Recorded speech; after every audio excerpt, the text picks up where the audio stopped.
Eh, Shalom, gimana? Ko Hendrik. Eh, Ah, jadi Anda tahu nggak pentingnya keseimbangan suami istri dalam sebuah pelayanan?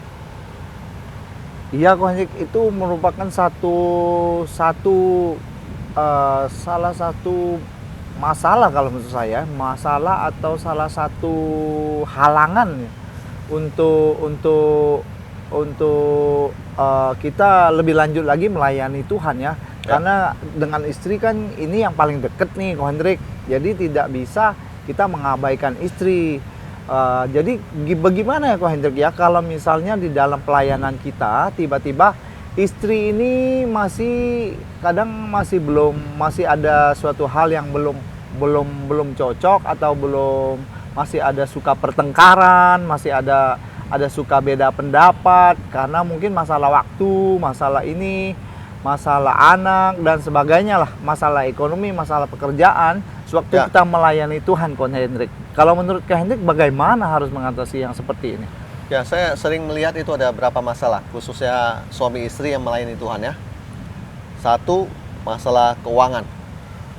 Yang kedua, itu masalah ketidaksatu pahaman iman.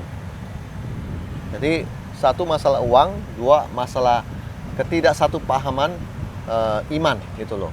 Ya, Iya. jadi maksudnya imannya tuh levelnya sama.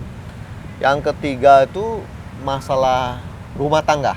Jadi 3 faktor ini bisa mempengaruhi pasangan suami istri dalam pelayanan.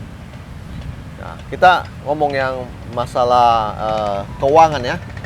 Nah, kita tidak bisa pungkiri bahwa kalau orang dalam keluarga itu nggak ada uang, lalu semua kan baik, khususnya mereka akan terus maju dalam pelayanan. Seringkali saya lihat itu justru menjadi pemicu pertengkaran, sehingga salah satu bermasalah, Iya. yang satu itu terus maju, yang satu ditinggalkan. Iya. Yang kedua, misalnya dia dari gereja dengan tidak mengakui Roh Kudus, yang satu mengakui kegerakan Roh Kudus. Nah, itu juga sama. Ketika dalam pelayanan ada satu titik mereka itu akan tidak sepaham dan menyebabkan perselisihan juga. Iya. Ya, yang berikutnya, yang ketiga tadi saya ngomong apa? Jadi tadi pertama kan masalah ekonomi. Yang kedua masalah iman. Yang masalah yang ketiga tuh keluarga. Ya. Nah, kalau keluarga ini kita harus mengambil sebuah kesimpulan bahwa keluarga kita ini ketika sudah kita layani dengan baik, tentunya keluarga itu menjadi sebuah fondasi buat kita bisa melayani di luar. Jadi kalau keluarga kita masih belum menang, Betul. kita tidak bisa melayani keluarga-keluarga yang lain. Nah, makanya penting di sini kalau keluarganya masih ada masalah atau gimana, Berantakan. nah itu dia harus cepat Ya. untuk membereskan keluarganya supaya nanti dia bisa melayani di keluarga-keluarga lain seperti itu. Siap. Ya, sebab ini merupakan satu banyak dari rekan-rekan yang barangkali masalah keluarga ini merupakan masalah suami istri ini, terutama merupakan suatu hal yang menjadi hambatan kalau tidak diselesaikan untuk melakukan pelayanan yang lebih dalam lagi, yang lebih maju lagi di dalam hubungannya dalam pelayanan kepada Tuhan. Jadi ini adalah memang satu hal yang perlu diperbaiki dulu ya, Ko Hendrik ya. Ya, dan saya mau kasih tahu kalau 2 orang ini suami istri ini dia punya mentor, akan lebih baik untuk dia bisa menyelesaikan masalah dia dengan cepat dengan ada mentor itu. Tapi kalau dia tidak ada mentor, nah yang si suami tidak mau bicara sama istri dan di istri juga menganggap semua baik-baik, maka akan susah untuk tercapai sebuah pemulihan. Jadi dengan ada mentor, dengan ada orang mendamaikan, dengan ada orang menjelaskan ini bahwa si suami ini melayani ini, maka istri harus mendukung. Nah, kalau ada kayak gitu, pastinya pelayanan itu istri ini bisa memahami kenapa suaminya mesti pelayanan, atau sebaliknya. Iya. Jadi penting di sini ada orang tengah, yaitu mentor itu sendiri. Makanya saya bilang fungsi mentor itu dalam hal-hal seperti begini itu sangat penting. Jadi kalau tidak ada mentor, nah si suami tidak mau bicara, si istri juga segan, dan akibatnya mereka tuh tidak bisa disambungkan. Iya. Jadi kalau dengan ada mentor, permasalahan-permasalahan ada nih bisa diselesaikan. Iya. Jadi pertama tadi itu adalah diselesaikan dengan cepat. Jadi kalau misalnya ada masalah dalam keluarga itu, yang kedua itu adalah harus ada mentor. Ya, seperti itu kan, Nek, ya. Bisa dikatakan seperti begitu. Jadi saya lebih melihatnya kalau hal-hal begitu, ini kan menyangkut pelayanan dua orang, suami istri. Iya. Jadi kalau ada tiga hal tadi kan, masalah keuangan, masalah pemahaman, masalah keuangan. Jadi keluarga, terus pemahaman, dan juga keuangan. Jadi kalau semua ini bisa terselesaikan dengan cepat, dan di tengahnya ada ditengahi oleh mentor dan sebagainya, saya rasa itu kalau sudah selesai keuangan mereka, mereka nggak akan terus bertengkar. Nah, kalau misalnya pemahaman yang selama ini berbeda, si A ini begini, si B ini begini. Nah, kalau mereka kemudian disatukan dengan satu pemahaman, maka si suami ini bisa bergerak dengan istrinya dengan cepat. Nah, itulah sebabnya pentingnya ada orang ketiga, yaitu mentor itu. Nah, kalau misalnya keluarganya sudah dipulihkan, mereka tuh sudah sepaham, sepakat, dan keluarga mereka tidak ada masalah. Tentunya kalau dalam pelayanan, mereka sudah siap.